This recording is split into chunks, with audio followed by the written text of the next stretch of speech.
Hello friends, ગામઠી કિચનમાં તમારું હાર્દિક સ્વાગત છે. આજે આપણે બનાવીશું ઉત્તરાયણ સ્પેશિયલ દાળિયાની દાળની ચીકી. ફ્રેન્ડ્સ, આપણે સિંગદાણાની અને તલની ચીકી તો બનાવતા જ હોય છે, પણ ક્યારેક આ રીતના અલગ ચીકી આપીએ તો બાળકોને ખૂબ જ મજા પડી જાય. અહીંયા દાળિયાની દાળની ચીકી છે તો પણ એકદમ પાતળી પાતળી આપણે વણેલી છે. તમે જોઈ શકો છો ફ્રેન્ડ્સ, સંક્રાંત હોય અને આપણા ઘરમાં ચીકી ના બને એવું તો બનતું જ ના હોય. તો ચાલો આપણે જોઈ લઈએ આને કેવી રીતે બનાવવી. સબસ્ક્રાઇબ કરો ગામઠી કિચનને ને બેલ આઇકોન દબાવો લેટેસ્ટ કુકિંગ વિડીયો જોવા માટે. દાળિયાની દાળની ચીકી બનાવવા માટે અહીંયા આપણે 1 બાઉલ દાળિયાની દાળ લઈ અને સામે એટલો જ દેશી ગોળ લીધો છે. બેયનો રેશિયો એકદમ સરખો રાખવાનો જેથી કરીને એકદમ પરફેક્ટ માપ આવે. અહીંયા આપણે દેશી ઘી 1.5 ટેબલ સ્પૂન લેવાનું છે.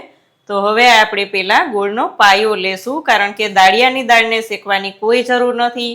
આ ઓલરેડી દાળિયામાંથી બનેલી હોય, શેકેલી જ હોય. આપણે તલની સિંગની ચીકી કરતા હોય તો પહેલાં તેને શેકતા હોય, પણ આમાં આપણે ફટાફટ બની જશે, કારણ કે શેકવાની કોઈ જ જરૂર નથી. અને સાથે જ આપણે પહેલાં એક પ્રોસેસ કરવાની છે, તો કે વેલણમાં ઘી લગાડી લેવાનું છે અને જેમાં આપણે પાથરવાની છે પ્લાસ્ટિકની બેગમાં, તેમાં પણ ઘી અથવા તેલ આપણે લગાડી લેવાનું છે. આમાં પણ મેં તેલથી કે ઘીથી ગમે તે તમે ગ્રીસ કરી શકો છો. અહીં તમે જોઈ શકો છો આમાં પણ આપણે લગાડી ઓઇલ અને બધું તૈયાર જ રાખ્યું છે, જેથી કરીને આપણે ફટાફટ પ્રોસેસ કરવાની હોય તો વાર ના લાગે. હવે આપણે પાયો લઈશું. ગેસની ફ્લેમને ઓન કરી એક જાડા તળિયાવાળું પેન લઈ અને 1.5 ટેબલ સ્પૂન દેશી ઘી લેશું, જેથી કરીને આપણી ચીકીમાં એકદમ શાઈન તો મારશે પણ ટેસ્ટી પણ ખૂબ જ લાગશે. સાથે જ આપણે લઈ લેશું દેશી ગોળ. અહીંયા આપણે તલ અને સિંગની ચીકી વારંવાર બનાવતા હોઈએ છીએ, પણ દાળિયાના દાળની ચીકી બહુ ઓછી બનાવતા હોઈએ છીએ.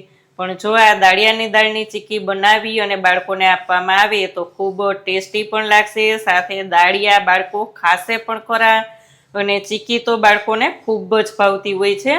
અહીંયા ફ્લેમને સ્લો રાખી અને સતત ચલાવશું અને એક બાઉલમાં પાણી પણ આપણે રેડી રાખશું, જેથી કરીને આપણો પાયો આવ્યો છે કે નહીં તે ચેક વારંવાર કરવાનું રહેશે.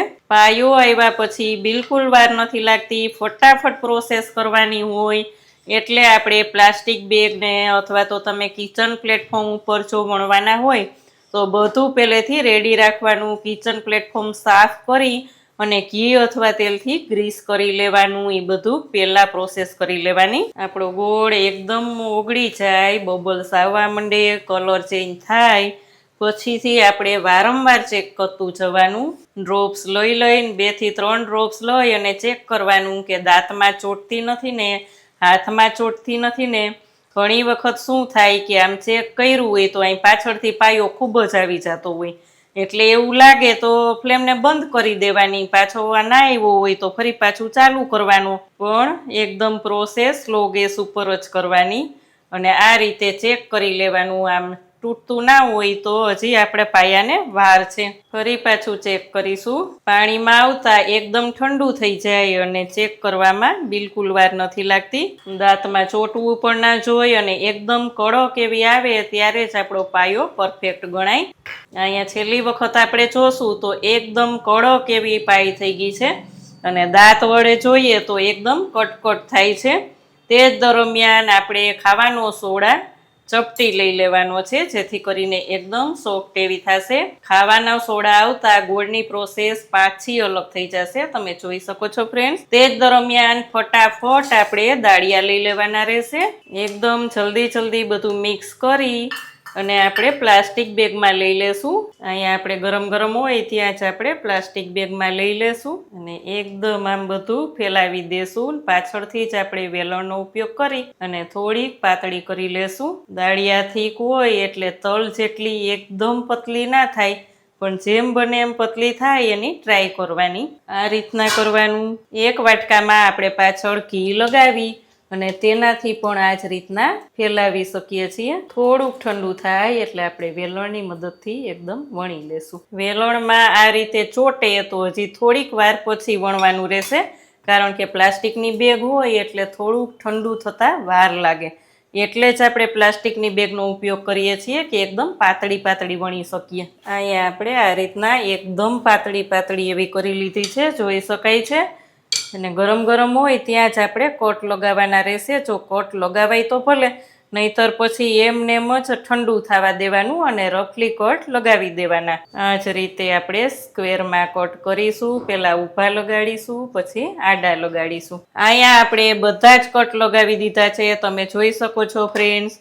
અહીંયા એરટાઇટ કન્ટેનરમાં ભરીને આપણે ખલાસ ના થાય ત્યાં સુધી એવી ને એવી રહેશે. અહીં તમે જોઈ શકો છો આ જ રીતના સાઈડના કટ હોય એ આપણે અલગ રાખી દીધા છે. પેલા સાઈડમાંથી આપણે એ પેલા ઉપયોગ કરી લેવાનું. આ લુક વાઇઝ ખૂબ જ સરસ લાગે એટલે બાળકોને જોઈને જ ખાવાની ઈચ્છા થઈ જાય. તો ફ્રેન્ડ્સ, તમે ક્યારેય દાળિયાની દાળની ચીકી બનાવો છો કે નહીં તે કોમેન્ટ કરીને મને ચોક્કસ કહેજો. કેવી લાગી રેસીપી? જો સારી લાગે તો વિડીયોને લાઈક ને શેર કરજો. ચેનલમાં નવા હોય તો સબસ્ક્રાઇબ કરીને બેલ આઇકોન પ્રેસ કરજો. આવજો ફ્રેન્ડ.